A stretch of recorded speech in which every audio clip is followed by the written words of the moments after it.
Pertanyaan berikutnya, Ustaz, apakah bahaya filsafat bagi kaum muslimin di zaman sekarang ini dan bahayanya jil? Bahaya filsafat terhadap kaum muslimin di zaman sekarang dan dulu dan akan datang, karena filsafat itu meletakkan satu doktrin bahwa kebenaran itu adalah hasil renungan akal pikiran manusia.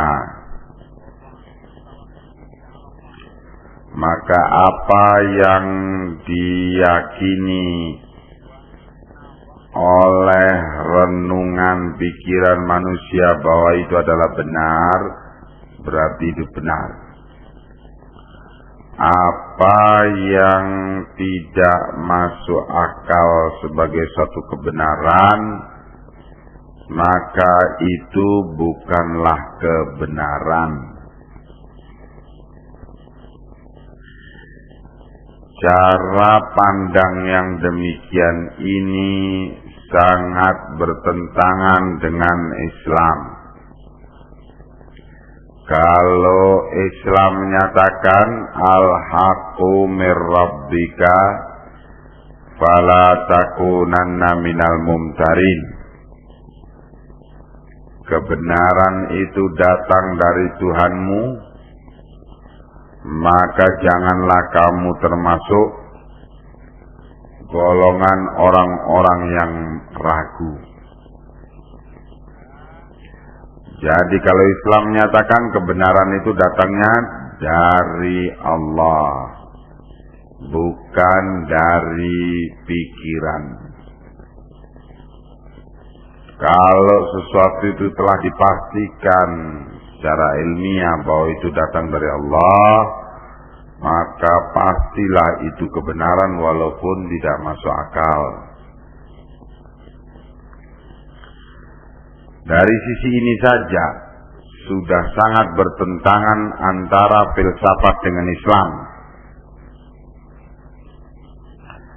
Filsafat dalam kaitannya dengan agama, maka adalah sangat berbahaya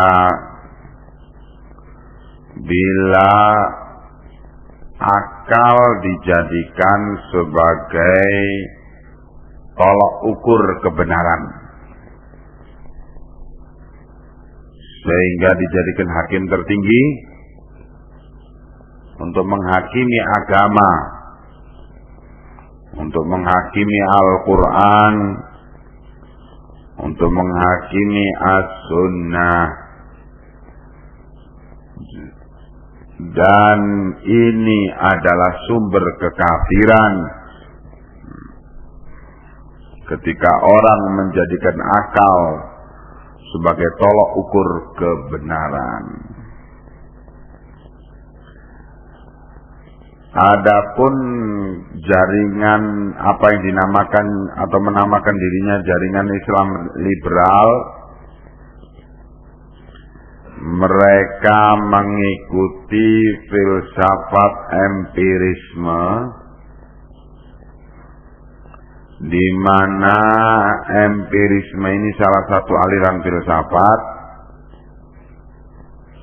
yang mengatakan bahwa kebenaran itu ialah apa yang bisa dinalar oleh logika, dirasa oleh perasaan. Jadi cocok dengan perasaan dan cocok dengan logika. Dan karena itu menurut filsafat ini, kebenaran itu adalah perkara yang sangat subjektif. Jadi kebenaran itu sesuai dengan siapa yang memandangnya.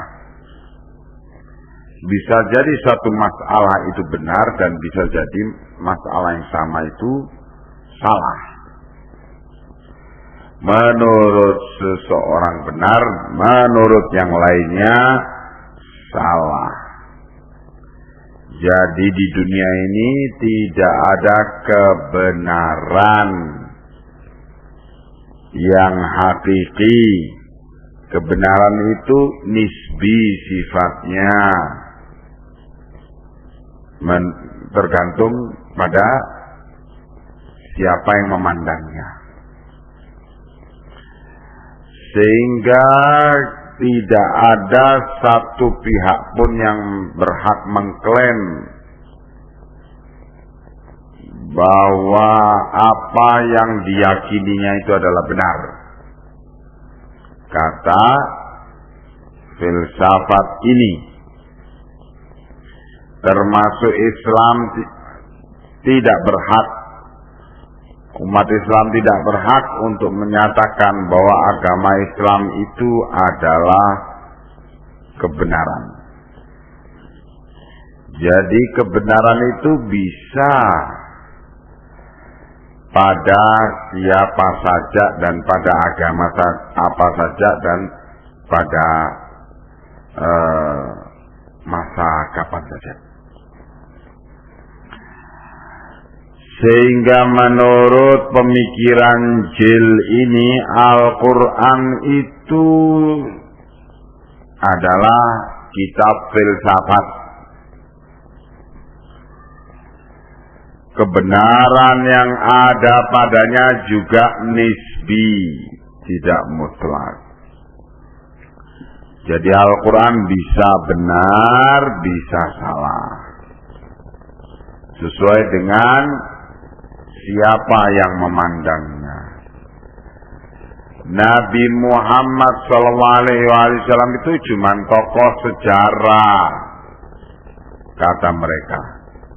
Sama dengan tokoh sejarah yang lainnya, Aristoteles, atau Plato, atau Pythagoras, atau tokoh-tokoh sejarah dalam politik seperti Napoleon Bonaparte dan sebagainya, sama. Hanya tokoh sejarah saja. Sehingga tidak mesti kita harus mengikut jejaknya. Ini adalah pandangan-pandangan kafir yang dikampanyekan oleh jaringan Islam liberal tersebut. Tentu ini adalah salah satu bentuk serangan terhadap Islam dan muslimin. Sesungguhnya yang mempunyai pemikiran demikian itu banyak.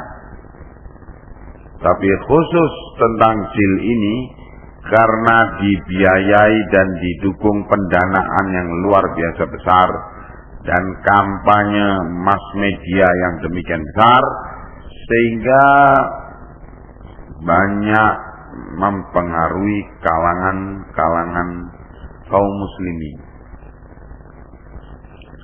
Sehingga bahayanya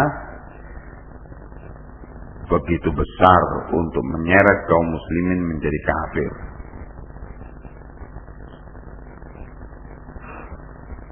Ya,